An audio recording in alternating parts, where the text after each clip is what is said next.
الشيطان الرجيم بسم الله الرحمن الرحيم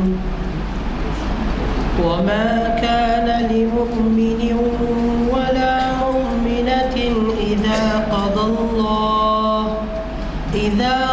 الله ورسوله أمرا أن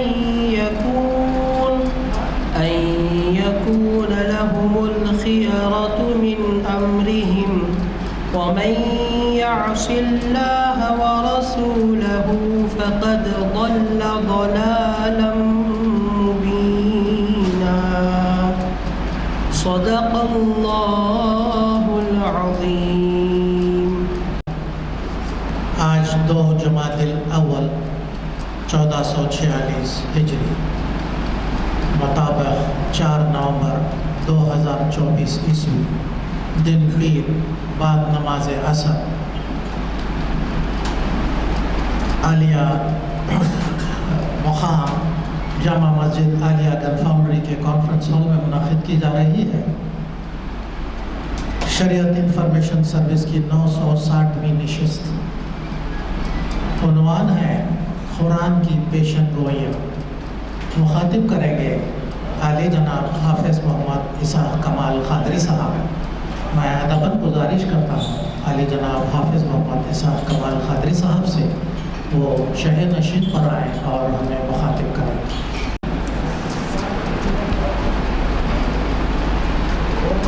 السلام علیکم ورحمۃ اللہ وبرکاتہ. اعوذ باللہ السمیع العلیم من الشیطان الرجیم. بسم اللہ الرحمن الرحیم.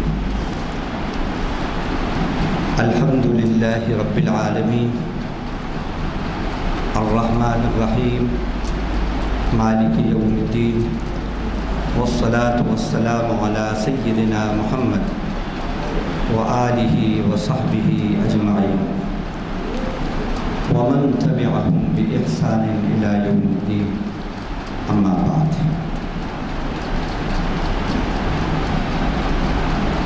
قال الله جل وعلا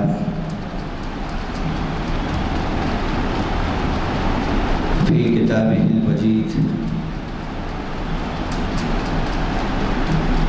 وإن كنتم في ريب مما نزلنا على عبدنا فأتوا بسورة من مثله وادعوا شهداءكم من دون الله إن كنتم صادقين. صدق اللہ العظیم. ہر قسم کی تعریف کے لائق اللہ کی ذات ہے جو تمام جہانوں کا پالنہار ہے، جو بہت ہی مہربان نہایت رحم فرمانے والا ہے، جو بدلے کے دن کا مالک ہے. ایسی شان والے آن والے پروردگار کی اس کی شاعر شان درود و سلام اس کے آخری نبی و رسول سیدنا محمد عربی صلی اللہ علیہ وسلم پر، آپ پر، آپ کی ازواج پر، آپ کی اولاد پر، آپ کے صحابہ پر، آپ کی صحابیات پر اور آپ کے ان تمام امتیوں پر جو آپ کے بتائے ہوئے راستے پر چلے اور چل رہے ہیں. حمد و صلات کے بعد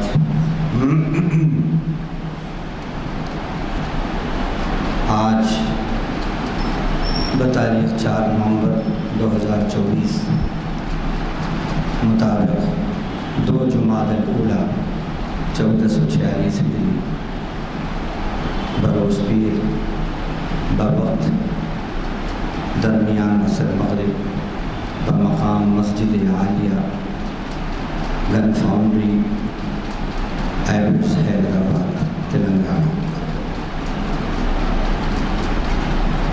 ابھی جو عنوان کا آپ کے سامنے ذکر کیا یہ بڑا وسیع ٹاپک، وسیع عنوان ہے.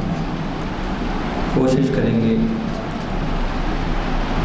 اس مختصر وقت میں زیادہ سے زیادہ قرآن کی پیشن گوئیاں آپ کے سامنے پیش کر سکیں، وگرنہ اتنے کم وقت میں، مختصر وقت میں قرآن مجید جو اللہ کی یونیورسل بک اور یونیورسل میسیج ہے،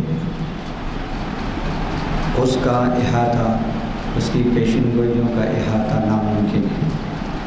تو زیادہ سے زیادہ اللہ کی توفیق سے جتنا ممکن ہوگا اتنی پیشن گوئیاں تاریخ کے حوالے سے آپ کے سامنے انشاءاللہ پیش کریں گے۔ اللہ کی یہ کتاب وہ کتاب ہے جس کے بارے میں اللہ نے فرمایا لا یأتیہ الباطل من بین یدیہ ولا من خلفہ تنزیل من حکیم حمید۔ یہ وہ کتاب ہے کہ باطل یعنی فالس ہوڈ اور جھوٹ نہ اس کتاب کے آگے سے آ کر اس پہ غلبہ پا سکتا ہے اور نہ اس کے پیچھے سے آ کر غلبہ پا سکتا ہے۔ کیوں؟ اس لیے کہ یہ بہت ہی حکمت والے اور بہت تعریف کیے ہوئے پروردگار کی نازل کردہ کتاب ہے۔ حضرت علی رضی اللہ عنہ سے ایک روایت جو قرآن کی عظمت اور شان میں مروی ہے، اس کا ایک جملہ ہے کہ لا تنقضی عجائب، قرآن کے جو عجائبات ہیں وہ کبھی ختم ہی نہیں ہوں گے۔ اور کیا کیا؟ اس کا بچہ جو حافظ قرآن تھا، اس مسلم اسٹاف، اس نے اپنے اس بچے کو دربار کے اندر اس پرائم منسٹر کے سامنے پہنچا دیا اور کہا کہ بیٹے تم پرائم منسٹر کے سامنے جا کے بیٹھ کے قرآن شروع کر دو، پڑھنا شروع کر دو۔ اب وہ بچہ آتا ہے، بیٹھتا ہے اور اعوذ باللہ بسم اللہ پڑھ کے شروع کر دیتا ہے۔ وہ کہتا ہے یہ کیا ہے؟ ان کا یہی ہے وہ قرآن وہ کتاب جس کے بارے میں آپ نے طے کیا ہے کہ جتنے نسخے لندن میں پائے جاتے ہیں ان سب کو آپ خرید کر جلا دیں گے۔ یہ وہ نسخہ ہے، یہ وہ قرآن ہے۔ آپ اس نے سر پکڑ لیا، اس نے کہا کہ پرنٹڈ فارم کے اندر جو ہیں وہ تو میں خرید سکتا ہوں، جلا سکتا ہوں، لیکن جو میمورائزڈ فارم کے اندر ہیں، جو دل کے اندر اترے ہوئے ہیں، وہ میں نکال کر کیسے اس کو ضائع کروں گا؟ حیران ہو گیا۔ یہ تھی وہ اللہ کی پیشن گوئی، اللہ کا وعدہ۔ ہم نے اتارا ہے اس قرآن کو اور ہم ہی ضرور حفاظت کریں گے۔ یوسف ایسٹ کا نام سنا ہوگا آپ نے، کہ جو بڑے مشہور اسکالر ہیں، پہلے کرسچین تھے اور ماشاءاللہ اس وقت وہ عالموں سے بڑے عالم بن گئے اور ان کے ہاتھ پر کئی لوگ مسلمان ہیں۔ اب اسلام کے بڑے اسکالر ہیں۔ ان کی اپنی اسٹڈی کے مطابق انہوں نے بتایا کہ اس وقت دنیا کے اندر 200 ملین قرآن کے حافظ میمورائزرز پائے جاتے ہیں، اور یہ بھی آج سے 10 سال پہلے کی بات ہے۔ ہر دن ہزاروں حافظ بن رہے ہیں، ہر دن ہزاروں حافظ قرآن کے بن رہے ہیں، اور 6 سال کے بچے سے لے کر 100 سال کے بوڑھے تک حافظ ہیں قرآن مجید کے۔ یہ قرآن کی عظمت اور شان ہے۔ 1 ملین 10 لاکھ کا ہوتا ہے، اب 200 ملین کتنے ہوئے آپ اندازہ لگائیں۔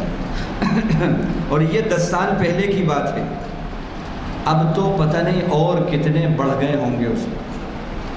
تو یہ قرآن کی شان اور قرآن کی عظمت ہے کہ کوئی اس کے اندر رد و بدل نہیں کر سکتا۔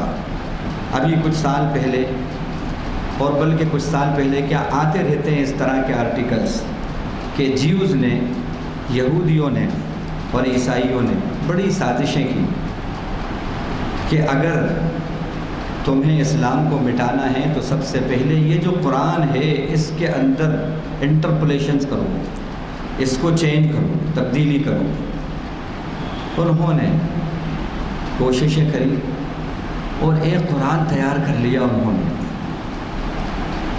اور اس کا نام رکھا الفرقان العظیم چند سال پہلے، اور اس کو ڈاؤن لوڈ بھی کر دیا۔ اور اس میں یہ لکھا کہ اصل قرآن یہ ہے، وہ جو قرآن ہے جو پایا جاتا ہے یہ فیبریکیٹڈ ہے،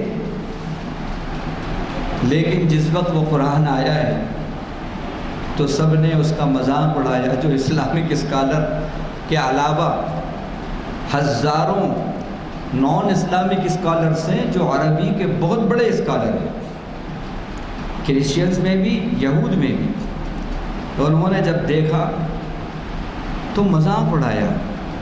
آدھا اس کے اندر قرآن جو ہے سب سرقہ ہے، اسٹولن ہے، چوری کیا ہوا قرآن سے۔ تو حیران ہو گئے۔ نتیجہ یہ ہے کہ منہ کی کھائی، تو یہ ہے قرآن۔ کوششیں بہت ہوئی اس کو مٹانے کی، انٹرپولیشن کی، لیکن اللہ کا یہ وعدہ، یہ پیشن گوئی، یہ اللہ کا ذمہ بالکل درست ہوا۔ اور الحمدللہ اس کا ثبوت یہ ہے کہ قرآن کو اللہ نے نماز سے کنیکٹ کر دیا۔ بغیر قرآن کے نماز نہیں ہوتی، تراویح سے کنیکٹ کر دیا۔ ایسا انتظام کیا اللہ تعالیٰ نے قرآن کی حفاظت کا۔ کہیں آپ پوری دنیا کے اندر نہیں دیکھو گے کہ کسی ریلیجس بک کے اتنے مدارس ہوں، صرف اسی کتاب کے، جہاں پر لوگ میمورائز کر رہے ہوں اور بائی ہارٹ لوگوں کو ہو۔ کہیں آپ نے تورات کے دیکھے، انجیل کے دیکھے، بائبل کے دیکھے، گیتا کے دیکھے، رامائن کے دیکھے، کہیں مدارس؟ بتاؤ، زیادہ نہیں، 2 کو پیش کرو کہ جو گیتا کا حافظ ہو، جو رامائن کا پورا الف سے لے کے A to Z، آ سے لے کے گیا تک، اے سے لے کے زیڈ تک پوری اس کتاب کا کوئی حافظ ہو پوری دنیا میں۔ کوئی عیسائیوں میں بتاؤ، یہودیوں میں بتاؤ، کوئی ایک حافظ پیش کرو کہ جس کو حرف بحرف پوری بائبل، حرف بحرف پوری گیتا، حرف بحرف پورا رامائن یاد ہو، پورا بتاؤ۔ 2 پادریوں کے بارے میں پڑھا تھا کہ انہوں نے 30 سال اپنے چرچ کے اندر رہ کر کہ بس باہر نہیں نکلتے تھے، اپنے ہی چرچ میں رہتے تھے، اور بڑی محنتوں سے انہوں نے بائبل کو بائی ہارٹ کیا، میمورائز کیا، لیکن چند مہینوں، چند سالوں کے اندر سب بھول گئے۔ تو یہ اللہ کا کھلا کرشمہ ہے، کھلا کرشمہ۔ ہمارے استاد نے بڑی اچھی بات کہی تھی، انہوں نے کہا کہ اگر دنیا میں کوئی ایسی گیس ایجاد ہو جائے، انوینٹ کر دی جائے، اور کوئی بڑی بات نہیں ہے، ایسی گیسز ایجاد ہوتی رہتی ہیں۔ ابھی آپ نے دیکھا کئی سال پہلے ایک گیس بھوپال میں لیکیج ہوئی تھی جس سے ہزاروں موتیں ہوئی تھیں، اور ایسی گیسز جو بڑی پائزنس ہیں آتی رہتی ہیں۔ تو انہوں نے کہا کہ اگر سائنس کوئی ایسی گیس، اور یہ تو نیوکلیئر انرجی اور نیوکلیئر پاور کا دور ہے، ہم یہ دیکھتے ہیں کہ معلوم ہوا کہ ایسے بم اب تو آ گئے ہیں، آکسیجن بم وہ بھی آ گئے ہیں، فاسفورس بم آ گئے ہیں، کہ اگر آپ اس کو چھوڑ دیں تو اس نے علاقے کا جو آکسیجن ہے وہ سب جل کے ختم ہو جاتا ہے، اور لوگ چند منٹ کے اندر سب مر جائیں۔ تو ایسی گیسز ایجاد ہو گئی ہیں۔ اگر کوئی ایسی گیس ایجاد ہو، انوینٹ کر لی جائے کہ جو پرنٹڈ فارم میں جتنی کتابیں ہیں اور قرآن ہیں وہ سب اس کے حروف سب مٹ جائیں، وہ کوئی بڑی بات نہیں، ہو بھی سکتی ہے، تو بائبل والے گھبرائیں گے، سمجھ رہے ہیں آپ؟ رامائن والے گھبرائیں گے، گیتا والے گھبرائیں گے، اور دیگر جو ہیں وہ لوگ گھبرائیں گے، لیکن الحمدللہ قرآن والے نہیں گھبرائیں گے۔ وہ کیا کریں گے؟ ضرور کوئی گھبرانے کی ضرورت نہیں ہے، کروڑوں کی تعداد میں نسخے موجود ہیں، لیکن سب کے حروف اڑ گئے۔ اب کیا کریں؟ گھبرانے کی ضرورت نہیں ہے، 3 حافظوں کو بٹھائیں گے، 1 گھنٹے کے اندر پورا قرآن پھر ویسا کا ویسے ریپرنٹ ہو گیا، ایک حرف کے ادھر ادھر ہوئے بغیر۔ یہ زندہ معجزہ ہے، زندہ معجزہ ہے۔ تو قرآن کی یہ پیشن گوئی، یہ وعدہ، پیشن گوئی کیا ہے؟ یہ وعدے ہیں اللہ کے۔ ہماری چچی صاحبہ کے والد محترم، ہم نے ان کا زمانہ بہت چھوٹے تھے جب ان سے قصے کہانی سنا کرتے تھے۔ بچوں کو قصے کہانیوں کا بڑا شوق ہوتا ہے، یہ بزرگ کا قصہ، وہ بزرگ کا قصہ سنایا کرتے تھے۔ ہم نانا میاں ان سے کہتے تھے۔ وہ ایک مسجد کے اندر امام تھے، حافظ قرآن نہیں تھے، عمر 70-80 کے قریب ہوگی ان کی، ایک مسجد میں امام، لیکن حافظ نہیں تھے۔ تو پورے سال خدمت کریں، جب رمضان آئے تو تراویح بیچارے، چونکہ حافظ نہیں تھے تو تراویح نہیں پڑھ سکتے تھے، تو انہوں نے اللہ سے دعا کی، اے اللہ میں تیرے گھر کی خدمت کرتا ہوں لیکن تراویح تیرے گھر میں نہیں پڑھا سکتا، اے اللہ تیرے لیے کوئی بڑی بات نہیں ہے، میری تمنا ہے کہ میں تیرے گھر میں تراویح بھی پڑھاؤں، تو مجھے حفظ کرا دے، قرآن حفظ کرا دے۔ آپ کو حیرت ہوگی یہ سن کر، 75 سال کی تقریباً عمر، 80 سال کی عمر میں انہوں نے قرآن حفظ شروع کیا، اور جب انتقال ہوا ہے تو 2 تراویح پڑھا کر انتقال ہوا مسجد۔ یہ ہے، اللہ نے فرمایا کہ ہم نے قرآن مجید کو وَلَقَدْ يَسَّرْنَا الْقُرْآنَ لِلذِّكْرِ فَهَلْ مِن مُدَّكِرٍ، یقیناً ہم نے قرآن کو آسان کر دیا ہے نصیحت پکڑنے والوں کے لیے بھی اور یاد کرنے والوں کے لیے بھی۔ علماء نے دونوں ترجمے اس کے کیے ہیں۔ فَهَلْ مِن مُدَّكِرٍ، ہے کوئی نصیحت پکڑنے والا؟ اس کے لیے بھی بڑی آسان ہے نصیحت پکڑنا۔ ہے کوئی حفظ کرنے والا؟ اس کے لیے بھی بڑا آسان ہے حفظ کرنا۔ تو یہ ہے قرآن کی عظمت اور شان۔ اب میں پیشن گوئیوں سے متعلق اور پیشن گوئیاں جو ہیں وہ آپ کے سامنے پیش کرتا ہوں۔ دیکھیے، دنیا کے اندر بڑے بڑے علم والے اور بڑی بڑی طاقت والے لوگ ہوئے ہیں، اور ظاہر ہے کوئی آدمی اگر کسی فیلڈ کے اندر ماہر ہو اور بڑا پاور ہو اس کے پاس، اور اگر وہ اس فیلڈ کی کوئی پیشن گوئی کرے، کوئی پریڈکشن کرے، تو لوگ اس کی بات کو امپورٹنس دیتے ہیں۔ کہ اگر کوئی وزیر اعظم ہے، وہ اگر کوئی بات کہے کہ ہر سال 200 کروڑ نوکریاں دوں گا، تو لوگ یقین کر لیتے ہیں، جتا دیتے ہیں۔ وہ کہے کہ 15 لاکھ ہر ایک کے کھاتے میں آئیں گے، تو لوگ یقین کر لیتے ہیں، کیونکہ بھائی وہ شخص کہہ رہا ہے۔ لیکن یہ پیشن گوئیاں اور یہ فور ٹیلنگ کا کیا ہوا؟ حالانکہ ایسے عہدے پر یہ بھوشیہ واڑیاں اور یہ پریڈکشنز اور یہ پیشن گوئیاں اور یہ فور ٹیلنگز ہوتے ہیں کہ بیچارے لوگ دھوکہ کھا جاتے ہیں، کیونکہ وہ سمجھتے ہیں بھائی یہ پاور ہے اس کے پاس، یہ کر سکتا ہے، لیکن کیا حشر ہوتا ہے وہ سب ہمیں معلوم ہے۔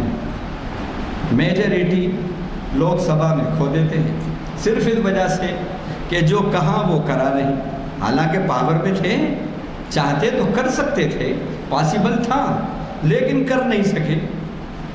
اسی طرح نیپولین بوناپارٹ، آپ نے نام سنا ہوگا اس کا، دنیا کا سب سے بڑا فاتح کہا سمجھا جاتا ہے۔ اسکندر کے بعد، سیزر کے بعد اس کو بڑا زوم ہوا، اس نے کہا کہ ساری دنیا کو میں فتح کروں گا، اور بڑی فوج تھی اس کی۔ اس نے کہا کہ پوری دنیا کو میں فتح کروں گا، لیکن ہوا کیا کہ اس کو شکست ہوئی، اور پھر سینٹ ہیلینا کے قلعے میں، جزیرہ سینٹ ہیلینا، اس قلعے کے اندر اس کی بہت قسم پرسی کی حالت میں موت ہو گئی، قید کی حالت میں موت ہو گئی، اور اس نے پیشن گوئی کی تھی۔ اور اس وقت لوگ یہ سمجھ رہے تھے کہ لاکھوں کی فوج ہے اس کے پاس، اور واقعی پوری دنیا پہ یہ حکمراں بن سکتا ہے، حکمرانی کر سکتا ہے، لیکن انتہا کیا ہوا؟ اسی طرح ہٹلر کا نام آپ نے سنا ہوگا، جو بڑا طاقتور اپنے وقت کا، اس نے ایڈولف ہٹلر 14 اپریل 1936 کو جرمن کے میونخ کے شہر میں اپنی مشہور تقریر میں اس نے یہ جملہ کہا تھا: میں اپنے راستے پر اس اعتماد میں چل رہا ہوں کہ غلبہ میرے حق میں مقدر ہو چکا ہے۔ یہ اس نے پریڈکشن کی تھی، اور جس وقت اس نے یہ پریڈکشن کی تھی تو 99% لوگ سمجھ رہے تھے بالکل ہوگا، کیونکہ اس پاور میں ہے یہ۔ لیکن یہ اپنے وقت کا بڑا عظیم ڈکٹیٹر، اس کا حشر کیا ہوا؟ قید اور خودکشی میں موت۔ تو یہ بتا رہا ہوں کہ دنیا کے بڑے بڑے لوگ بھوشیہ واڑیاں اور یہ اور وہ سب کرتے رہتے ہیں، لیکن کتنی سچ ہوتی ہے۔ لیکن اللہ نے اپنی کتاب کے اندر جو پیشن گوئیاں کی اور ایسے حالات میں کی جبکہ لوگ یقین نہیں کر سکتے کہ یہ ہو سکتا ہے، لیکن وہ پیشن گوئیاں سچ ہو کر رہی، اور ایک بھی قرآن کی پیشن گوئی آج تک غلط ثابت نہیں ہوئی۔ کیسے؟ اب میں یہاں سے آپ کے سامنے چلتا ہوں۔ قرآن کی حفاظت کی بات تو میں نے آپ سے کہی، اللہ نے کہا ہم قرآن کی حفاظت کریں گے۔ جس وقت یہ آیتیں اتر رہی تھیں اس وقت چائنا کے اندر کاغذ کی ایجاد ہو رہی تھی۔ اس سے پہلے اونٹوں کے جھلیوں پر وغیرہ وغیرہ اس پر قرآن لکھا جاتا تھا، کھجور کی چھال پر قرآن لکھا جاتا تھا۔ تو اللہ نے کیسی حفاظت کا ذمہ کو ایک ہم نے بتایا۔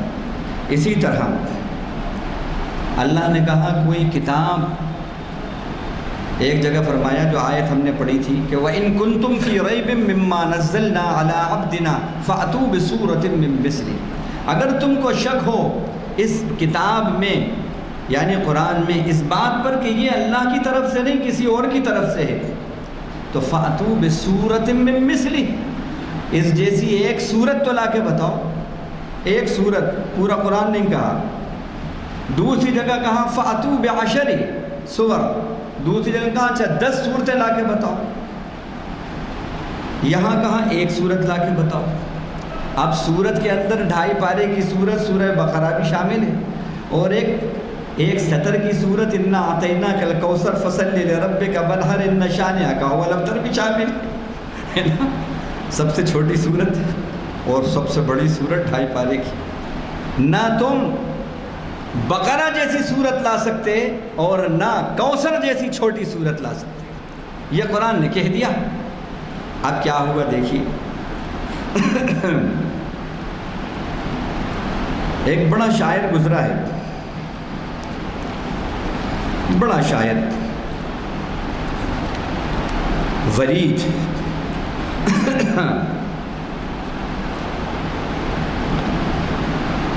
یہ اپنے وقت کا اللہ کے نبی صلی اللہ علیہ وسلم کے زمانے میں بڑا شاعر تھا۔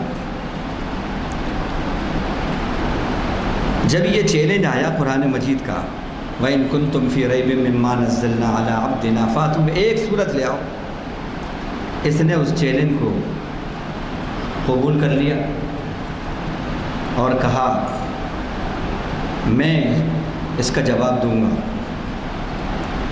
اب اس نے اپنا قصیدہ لکھا عربی میں اور کعبے کے دیوار پر اس کو آویزہ کر دیا، لگا دیا۔ تقریباً سینکڑوں اس میں اشعار تھے، اور کعبے پر جس کا قصیدہ اشعار کا لگا دیا جاتا تھا وہ سب سے مستند شاعر مانا جاتا تھا عرب کا، موسٹ آتھینٹک پوئٹ، ایسے ویسے نہیں لگا سکتے تھے وہاں پر۔ ایک مسلمان، ایک صحابی نے اسی کے پاس جا کر ایک چھوٹی سی سورت انا اعطیناک الکوثر فصلی لربک ونحر ان شانئک والابتر لکھ کر اسی کے پاس چپکا دی، لگا دی۔ اب یہ ادھر سے کچھ دن کے بعد گزرا، کس کی مجال ہوئی، میرے قصیدے کے پاس کچھ لگایا ہے لکھ کر۔ اب جیسے ہی پہنچتا ہے اور پڑھتا ہے انا اعطیناک الکوثر فصل لربک وانحر ان شانئک هو الابتر. عربی داں تھا، عربی کا شاعر تھا، زبان داں تھا، جانتا تھا. جیسے ہی ابتر پہ پہنچا ہے تو اس نے اس کی زبان سے یہ نکلے کلمات، واللہ ما ھذا کلام البشر، واللہ ما ھذا کلام البشر. خدا کی قسم یہ انسان کا کلام نہیں ہے، خدا کی قسم یہ انسان کا کلام نہیں ہو سکتا. اور اللہ کے نبی کے پاس آیا ہے اور مسلمان ہو گیا ہے، اسلام قبول کر لیا. اور اس کے بعد یہ حال ہوا، شاعری چھوڑ دی. حضرت عمر کے زمانہ انہوں نے پایا تو حضرت عمر نے، چونکہ مسلمان ہو چکے تھے، حضرت عمر نے اپنے قاصد کو اس وقت کے جو شاعر تھے ان کے پاس پہنچایا، ہر ایک کے پاس، اور کہا کہ جاؤ ہر شاعر سے کہنا تمہارے بہترین جو شاعری کا، پوئٹری کا جو سلیکشنز ہیں وہ دو، وہ اشعار دو. ان کے پاس بھی قاصد آیا، لبید کے پاس. تو انہوں نے کہا امیر المومنین عمر سے میرا سلام کہنا، اور کہنا کہ جب سے البقرہ اور آل عمران جیسی صورتیں میں نے پائی ہیں میں شاعری بھول گیا، شاعری چھوڑ دی میں نے. یا تو یہ حال تھا کہ چیلنج قبول کیا، یا یہ حال، یا یہ حال. ابن مقفع بڑا ادیب گزرا ہے، ایران کا تھا، پھر بغداد میں رہتا تھا، بڑا ادیب تھا اپنے زمانے کا. اور کلیلہ دمنہ اس کا شاہکار ہے، جو آج بھی مدارس کے اندر عربی کی کتاب ہے جو چلتی ہے. یہ آیت سامنے آئی، اس وقت مسلمان نہیں ہوا تھا، بعد میں مسلمان ہوا. اسی بات پر اس نے چیلنج قبول کیا اور ٹائم لیا 1 سال کہ میں 1 سال میں اس جیسا قرآن بنا کے دوں گا. اور اس کو اپنی عربی پر بڑا ناز، عربی دانی. 5 سال کے بعد کچھ لوگ پہنچے، 5 مہینے کے بعد کچھ لوگ پہنچے کہ پوچھیں تو کہاں تک پہنچا، کہاں تک پہنچا آپ کا یہ چیلنج جو آپ نے ایکسیپٹ کیا تھا، کارروائی کہاں تک پہنچے تو دیکھا کہ وہ اپنے کمرے کے اندر ایک سوچ میں بیٹھا ہے اور کچھ لکھ رہا ہے، اور کاغذوں کا ڈھیر ہے اطراف میں. کہ کیا ہے؟ انہوں نے کہا کہ 5 مہینے سے ایک جملہ لکھ رہا ہوں، میٹ رہا ہوں، لکھ رہا ہوں، پھر لکھ رہا ہوں، قرآن جیسا ایک جملہ اس فصاحت اور بلاغت جیسا نہیں لکھ پا رہا ہوں. اور پورا کاغذوں سے بھرا ہوا تھا. اس نے کہا کہ میں یہ مان گیا کہ یہ انسان کا کلام نہیں ہے، یہ خالق انسان کا کلام ہے، اور وہی مشرف اسلام ہوا. تو یہ ہے قرآن مجید نے جو بات کہی، لا نہیں سکتے. اچھا یہی نہیں کہا کہ خالی چیلنج کر دیا ہو کہ فاتو بسورۃ من مثلی، لے آؤ ایک صورت، اور پھر اس کے بعد کا وَادْعُوا شُهَدَاءَكُم مِّن دُونِ اللَّهِ. اس کام کے کرنے میں اپنے گواہوں کو، اپنے مددگاروں کو بھی لے آؤ، ان کو بھی ساتھ لے لو. یہ معمولی بات ہے، چلو بھائی میں نہیں کر رہا، 10 کو لے لیں. اس دور کے اندر چلو بھائی ٹھیک تھا یہ چیلنج. لیکن آج تو کمپیوٹر اور پریس کا دور ہے، میڈیا کا دور ہے، الیکٹرانک اور پرنٹ میڈیا کا دور ہے، سوشل میڈیا کا دور ہے. آج تو حال یہ ہے کہ آپ ایک بٹن کو پریس کریں اور معلوم ہوا کہ اسکرین کے اوپر پوری دنیا کی نالج آپ کے سامنے آ جاتی ہے. آج کیا مشکل ہے، کیا مشکل ہے. لیکن نہ اس دور میں کوئی قرآن تیار کر سکا، اور اس دور میں بھی ہزاروں کوششیں ہو رہی ہیں، آج تک کوئی تیار نہیں کر سکا. سورہ بنی اسرائیل کے اندر 10ویں رکوع میں 15ویں پارے میں اللہ تعالیٰ نے فرمایا قُلْ لَئِنِ اجْتَمَعَتِ الْإِنسُ وَالْجِنُّ عَلَىٰ أَن يَأْتُوا بِمِثْلِ هَٰذَا الْقُرْآنِ لَا يَأْتُونَ بِمِثْلِهِ وَلَوْ كَانَ بَعْضُهُمْ لِبَعْضٍ ظَهِيرًا. اگر اے محمد صلی اللہ علیہ وسلم کہو ان سے، پہلے صورت میں بقرہ میں خالی پیشن گوئی تھی، چیلنج تھا، اور یہاں اور یہ بھی تھا کہ مددگاروں کو بھی لے آؤ. اور یہاں کیا کہہ رہے ہیں، یہ معمولی بات نہیں ہے. کوئی چیلنج دیں اور پھر اس کے بعد یہ بھی کہہ دیں کہ میاں کر نہیں سکو گے، تم کر بھی نہیں سکو گے. یہاں اللہ کہہ رہے ہیں کہ اے محمد صلی اللہ علیہ وسلم کہہ دو، سارے انسان اور سارے جن جمع ہو جائیں، عَلَىٰ أَن يَأْتُوا بِمِثْلِ هَٰذَا الْقُرْآنِ، اس قرآن جیسا قرآن لانے پر. لا یاتون بمثل، ڈکلیئر کر دیا پہلے سے ہی، اس جیسا قرآن نہیں لا سکتے۔ یہ معمولی بات ہے؟ کوئی انسان چیلنج دے کر اس طرح فیصلہ کن بات کہہ سکتا ہے؟ وَلَوْ كَانَ بَعْضُهُمْ لِبَعْضٍ ظَهِيرًا، اگرچہ کہ ان میں سے ایک دوسرے کے مددگار ہی کیوں نہ ہو جائیں، مددگار ہی کیوں نہ ہو جائیں۔ یہ چیلنج آج تک ان ایکسیپٹیبل ہے۔ تو قرآن ان چیلنجیبل بک ہے۔ جس نے قرآن مجید کو پڑھ کر سمجھا، جو ریڈر سے بڑھ کر اس کا فالوور بنا، قرآن اس کے لیے ان چیلنجیبل بک، اور اس کا کیریکٹر بھی ان چیلنجیبل ہو جاتا ہے، ان چیلنجیبل۔ لیکن شرط یہ ہے کہ قرآن کے ریڈر سے بڑھ کر فالوورز بنو۔ جیسے ہمارے اسلاف قرآن کے ریڈرز نہیں تھے، وہ صرف دہم چہلم اور رمضان میں قرآن نہیں کھولتے تھے، اور زیارتوں میں قرآن نہیں کھولتے تھے۔ انہوں نے مردوں کی کتاب قرآن کو نہیں سمجھا تھا، قرآن زندوں کی کتاب سمجھا تھا انہوں نے، اور اس کے وہ ریڈر سے بڑھ کر فالوور تھے۔ اس لیے اللہ تعالیٰ نے ان کے کیریکٹر کو بھی انچیلنجیبل کر دیا تھا۔ تو یہ ہے قرآن کی یہ پیشن گوئی جو بالکل حرف بحرف صحیح ہوئی، اور آج تک قیامت تک انشاءاللہ کوئی ایک آیت بھی نہیں لا سکتا، کوئی ایک سورت بھی اس جیسی نہیں لا سکتا۔ اسی طرح رسول کی حفاظت، یہ پیشن گوئی کر دی کہ اللہ تعالیٰ حفاظت کریں گے۔ آپ صلی اللہ علیہ وسلم پر آیت اتری، یا ایھا الرسول بلغ ما انزل الیک من ربک وان لم تفعل فما بلغت رسالتہ واللہ یعصمک من الناس۔ آپ کے اوپر جو میسیج، جو قرآن اترا ہے، آپ اس کو لوگوں تک پہنچا دیں۔ اور پھر اس کے بعد چند الفاظ کے بعد کہا اللہ حفاظت کریں گے آپ کی لوگوں سے۔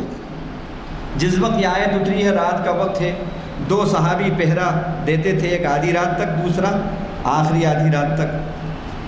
آپ صلی اللہ علیہ وسلم نے اپنی گردن مبارک نکالی باہر، دیکھا ایک صحابی پہرا دے رہے ہیں۔ آپ نے کہا اے شخص اب تیری حفاظت بس، اب میرے رب نے حفاظت کا ذمہ لے لیا ہے، پہرا ختم۔ قرآن نے کہا واللہ یعصمک من الناس، اللہ حفاظت کریں گے آپ کی۔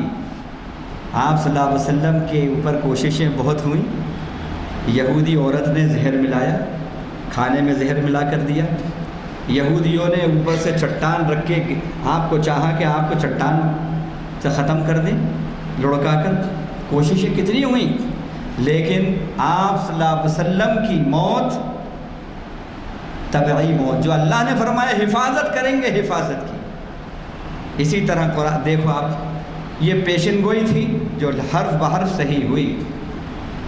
سورہ لہب کا نزول، تبت یدا ابی لہب وتب ما اغنی عنہ مالہ وما کسب سیصلی نارا ذات لہب وامرأتہ حمالۃ الحطب فی جیدہا حبل من مسد۔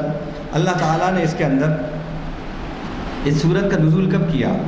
آپ صلی اللہ علیہ وسلم کوہ صفا پہ چڑھے اور سب کو آپ نے بلایا یا صباحا یا صباحا کہہ کر۔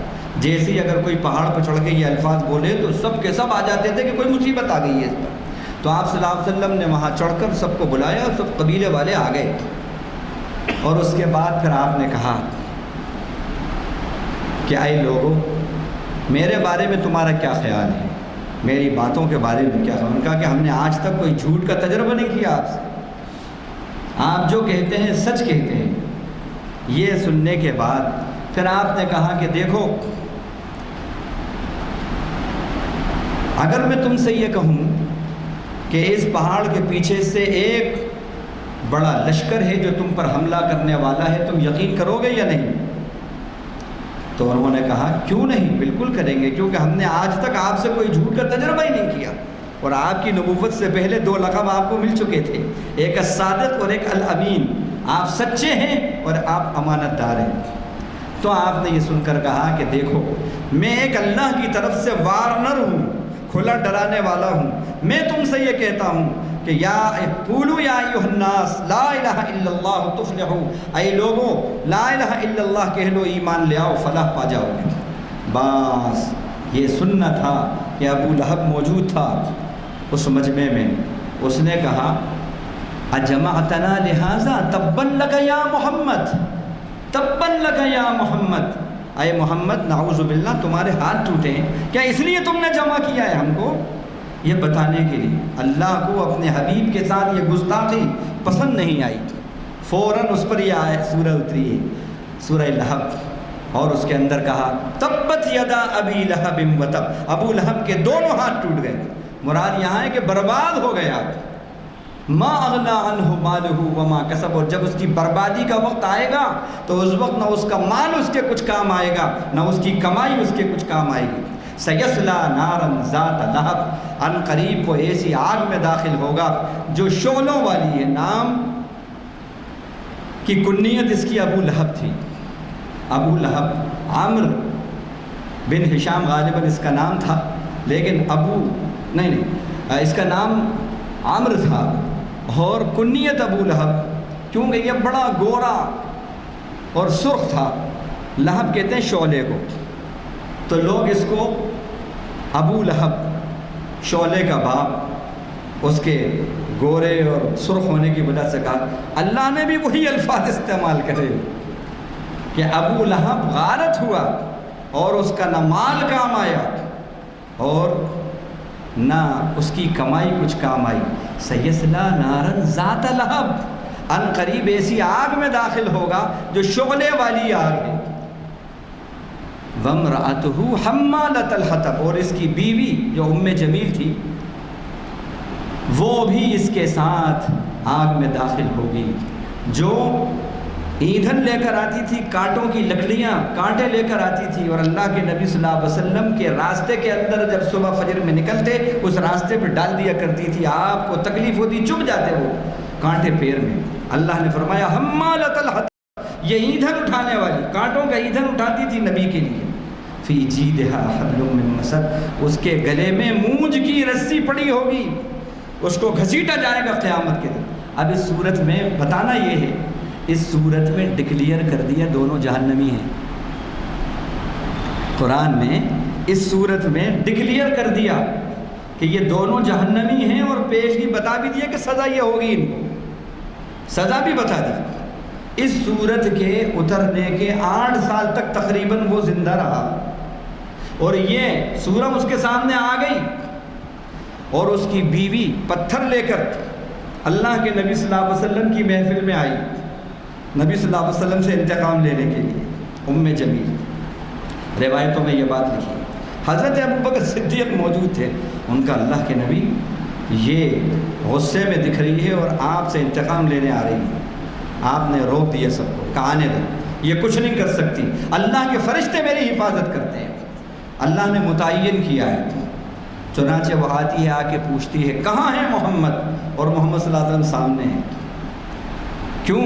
انہوں نے کہا کہ یہ بات پھیلا رہے ہیں کہ مجھے ایسی سزا ہوگی، میرے شوہر کو ایسی سزا ہوگی، اور ہماری توہین کرتے ہیں، اگر آج محمد مجھے دکھ گئے تو میں ایسا ایسا انتقام لوں گی۔ تو یہ بات ڈکلیئر ہو گئی، سزا بھی ڈکلیئر ہو گئی، اور اس تک پہنچ بھی گئی یہ خبر، یہ سورہ، کہ یہ سزا ہوگی۔ 8 سال پائے تھے، خالی چپ چپ جھوٹ بھی کہہ دیتے کہ ہم تو مسلمان ہو گئے۔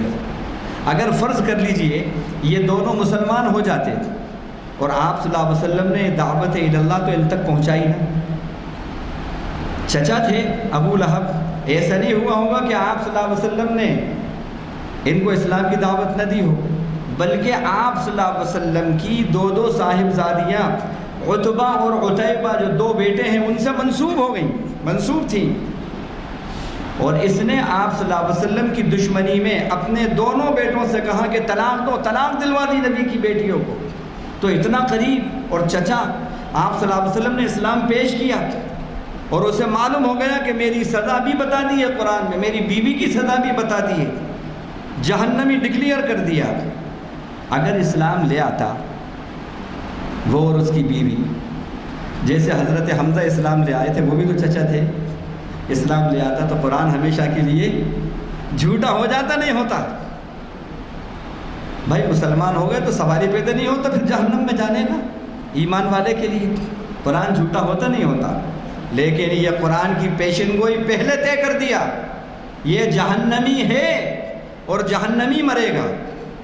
یہ ہے قرآن کی پیشن گوئی، اللہ کی پیشن گوئی، اللہ کا وعدہ، اللہ کی وعیدیں، ساری کائنات کا رب ہے، غلط اور جھوٹ نہیں ہو سکتی۔ اسی طرح اب 5 منٹ میں ابھی تو تقریباً 25-26 ہے، لیکن ٹائم اجازت نہیں جیسے میں نے کہا، لیکن کرنٹ میں آپ کو ایک بات بتا دیں۔ اللہ تعالیٰ نے جنگ بدر کے موقع پر جب مسلمانوں کو کہا کہ تم فتح حاصل کرو گے، اور اس وقت مسلمانوں کی تعداد کتنی تھی؟ 313 جنگ بدر میں، اور ان کی تعداد کتنی تھی؟ تقریباً 1300 کے قریب، 3 گنا زیادہ۔ مسلمانوں کے پاس ایک گھوڑا اور سواریاں بھی مختصر، اور ان کے پاس 50 گھوڑے، سینکڑوں گھوڑے، تلواریں بھی 1000، پوری تیاری کے ساتھ آئے، پوری تیاری کے ساتھ، اور اتنا انہیں یقین، اس کو روکنے کی کوشش کی ابو جہل کو کہ نہیں مت جاؤ، مت وہ کرو، تو اس نے کہا کہ یہ مٹھی پر ان کی یہ مجال ہوئی، شراب کے گھڑے لے کر نکلا، گانے والی دوشیزاؤں کو، لڑکیوں کو، نوجوان بچیوں کو اپنے ساتھ لے کر نکلا، اس یقین کے ساتھ 313 ہیں، ابھی ان کو کچل کے ہم آتے ہیں، اور مسلمانوں کو کچل کے ختم کر کے، اور پھر شرابیں پئیں گے، گانے سنیں گے، اتنا یقین، کچھ بھی نہیں ہے، نہتے ہیں، ابھی ختم کر کے آتے ہیں۔ لیکن اس وقت اللہ تعالیٰ نے کہا ہم فتح دیں گے آپ، اللہ کے نبی سے وعدہ، اللہ تعالیٰ نے کیسا وعدہ اپنا پورا کیا جنگ بدر کے اندر۔ اس وقت اللہ تعالیٰ نے یہ آیتیں اتاری سورہ انفال میں، ان الذین کفروا ينفقون اموالهم ليصدوا عن سبيل الله فسينفقونها ثم تكون عليهم حسرة ثم يغلبون۔ بے شک وہ جنہوں نے کفر کیا، وہ اپنے مالوں کو خرچ کرتے ہیں، ينفقون اموالهم، اپنے مالوں کو خرچ کریں گے، کاہے کے لیے؟ تاکہ اللہ کے راستے سے روک دیں لوگوں کو، فَسَيُنْفِقُونَهَا، پھر اور ان قریب خرچ کریں گے، ثُمَّ تَكُونُ عَلَيْهِمْ حَسْرَةٌ، لیکن ان کا یہ مال خرچ کرنا سب ان کے اوپر حسرت ہوگا، اور اس کے باوجود ثُمَّ يُغْلَبُونَ، وہ مغلوب ہو جائیں گے۔ اب جو مال ابو سفیان شام سے تجارت کے قافلے کے اندر جو بھی لائے تھے، وہ سب لگا دیا اس کے اندر، انہوں نے سب پہنچا دیا، اور ہزاروں لاکھوں درہم کا مال جو بھی تھا مالیت کا، وہ سب اس میں لگا دیا۔ یہ ادھر اشارہ ہے، اور اس ضمن میں یہ کہہ دیا یہ کافر مال خرچ کریں گے، اور کہا کہ آئندہ بھی خرچ کریں گے کافر، اسلام کے سیلاب کو روکنے کے لیے، اسلام کو مٹانے کے لیے آئندہ بھی خرچ کریں گے، لیکن ان کا یہ مال خرچ کرنا سب کا سب ان کے لیے حسرت بن جائے گا۔ یہ ایک پیشن گوئی، اور یہ مغلوب ہوں گے۔ آج اسلام کو مٹانے کے لیے، مسلمانوں کو مٹانے کے لیے باقاعدہ مشنریز والے اور دیگر جو ہیں اسلام کے دشمن بلا مبالغہ کروڑوں ڈالر خرچ کر رہے ہیں۔ اس کا جیتا جاگتا ثبوت آپ دیکھ لو، حماس اور فلسطین کے اندر ایک مرکاوہ ٹینک کروڑوں روپیے کا ہے، کروڑوں روپیے کا ایک ابھی تک کروڑوں روپیے اور ڈالرز خرچ ہو گئے ہیں، کروڑوں روپیے، لیکن قرآن نے کہا خرچ کریں گے، اس دور میں بھی کہا، اور آئندہ بھی خرچ کریں گے اسلام کو مٹانے کے لیے، لیکن ان کا یہ سارا خرچہ ان کے لیے حسرت بنے گا، اور یہ مغلوب ہو کر رہیں گے۔ آپ دیکھ لیجئے، جو کہا تھا کہ ہم ابھی 1 مہینے کے اندر ان کا صفایا کرتے ہیں، اور ہم ایسا کر دیں گے، ہم ایسا کر دیں گے، 3 باتیں کہی تھیں، تینوں میں سے ایک بھی حاصل نہیں کر سکے، اور وہ نہتے، ان کے پاس کوئی ایسی ٹیکنالوجی نہیں، سرنگوں کے اندر یاسین میزائل یا وہ بنا رہے، وہ سرنگوں کے اندر دیسی ساخت کے ان کے ہتھیار لیکن معلوم ہوا کہ دنیا کے طاقتور اور سپر پاور ان کے سامنے پورسٹ پاور، پور بھی نہیں پورسٹ پاور ثابت ہو رہا ہے۔ صرف بزدلوں کی طرح اوپر سے آ کے بچوں اور عورتوں کو سوتے میں مار کے جا رہے ہیں۔ ہاسپٹلز کے اوپر بمباری، مسجدوں کے اوپر بمباری، لیکن مقابلہ سامنے نہیں کر پا رہے۔ قرآن نے چیلنج کیا تھا، دشمنان اسلام خرچ کریں گے اسلام کو مٹانے کے لیے اور خوب مال خرچ کریں گے، لیکن ان کا یہ خرچ کرنا ان کے لیے حسرت بن جائے گا، حسرت بن جائے گا، اور پھر ان کو مغلوبیت ملے گی۔ یہ قرآن مجید کی کچھ باتیں تھیں، ابھی اور بھی بہرحال بہت سی اس میں باتیں ہیں، لیکن وقت اجازت نہیں دیتا۔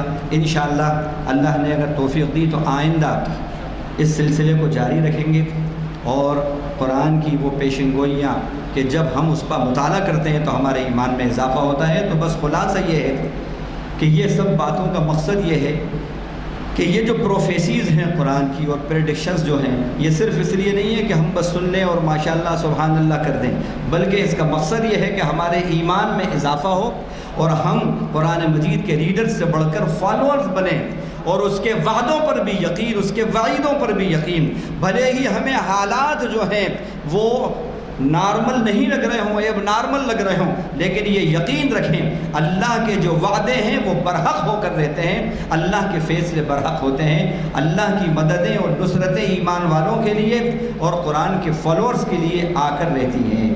اللہ تعالیٰ کہنے والے کو بھی جو کچھ کہا ہے اس پر عمل کی توفیق دے، اور سننے والے بھائیوں کو بھی عمل کی توفیق دے۔ انشاءاللہ آئندہ اور جو باتیں رہ گئی ہیں وہ آئندہ انشاءاللہ اس کو بتائیں گے کی کوشش کریں گے۔